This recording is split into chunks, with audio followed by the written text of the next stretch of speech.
Meanwhile, India is hosting the meeting of foreign ministers of Association of Southeast Asian Nations, otherwise known as ASEAN, marking 3 decades of the country's dialogue relationship and also the 10th anniversary of strategic partnership with the 10-nation group. And India's External Affairs Minister S. Jaishankar is co-chairing the special ASEAN-India Foreign Ministers meeting with his Singaporean counterpart Vivian Balakrishnan. The foreign ministers of other ASEAN member nations and also the ASEAN Secretary General will be attending the meeting that falls on the year which has been dedicated to the ASEAN-India friendship. The Indian government has said that the ASEAN-India strategic partnership stands on a strong foundation and that the group is central to India's Act East policy and its vision for the wider Indo-Pacific. The foreign ministers of Brunei, Cambodia, Singapore, Indonesia and Thailand, amidst others, have already landed in the country's capital, New Delhi. And India's External Affairs Ministry spokesperson, Arindam Bagchi, has welcomed the foreign dignitaries in a tweet. Now, on the sidelines of the ASEAN meeting, India is also hosting the 12th edition of the Delhi Dialogue. And this is, of course, a premier Track 1.5 dialogue in the ASEAN-India calendar.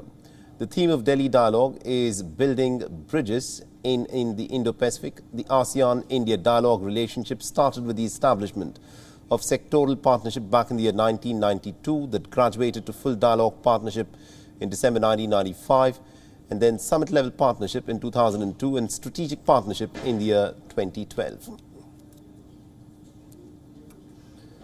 And to give us more updates in terms of what is expected today with this summit, we are joined in by WION's Siddhant Sibil, who is joining us live on this broadcast. Good morning to you, Siddhant. Bring us up to speed with what's on the agenda today.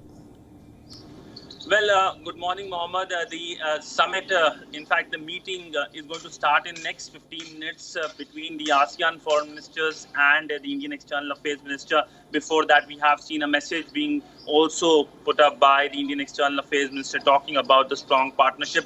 But why is this happening? We need to understand because this year marks 30 years of a formal relationship in terms of earlier in 1992. Before 1992, India and ASEAN relationship was India was a dialogue partner, but that was elevated and a comprehensive strategic partnership was established between India and this important grouping of 10 member countries. But now, today, of course, focus will be on many things. First, of course, fighting the COVID crisis. Second, connectivity.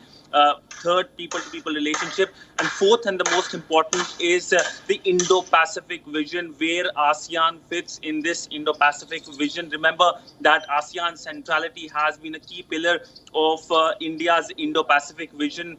And India has Act East policy. ASEAN has an outlook, a document which it has put in place when it comes to the Indo-Pacific vision. So a lot of win-win kind of cooperation exists between India and ASEAN. How there can be more practical implementation of this win-win cooperation is something that both sides will be looking today. Absolutely, indeed. Thank you very much indeed, Siddhant, for joining us and getting us all those insights. We'll, of course, come back to you as more details emerge in this very crucial meeting that will take place today.